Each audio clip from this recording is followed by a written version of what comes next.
1. Le décollage de la fusée était un événement immanquable pour les passionnés d'astronomie.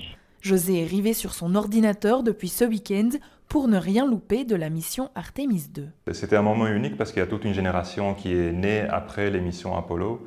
Et pour cette génération, c'est la première fois qu'on voit l'homme retourner sur la Lune. Avec les missions Apollo, on n'avait que quelques images de temps en temps. Ce n'était pas des images de bonne qualité. Et ici, maintenant, il y a toute une couverture en direct avec des images en couleur de très bonne qualité. Président d'un club d'astronomie à Bruxelles, José et les autres membres de Latitude 50-50 ont passé tout leur week-end à échanger des messages sur leur groupe. Effectivement, ça n'arrêtait pas de communiquer entre des gens qui essayaient de regarder la navette avec leur télescope et d'autres qui suivaient le direct de la NASA. C'était assez animé.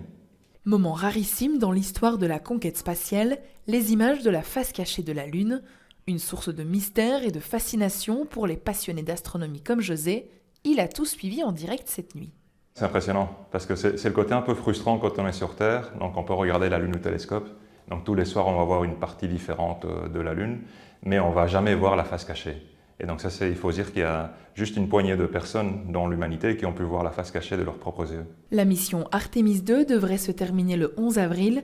Nul doute que des passionnés d'astronomie comme José vont encore passer de belles heures devant leur ordinateur à s'émerveiller.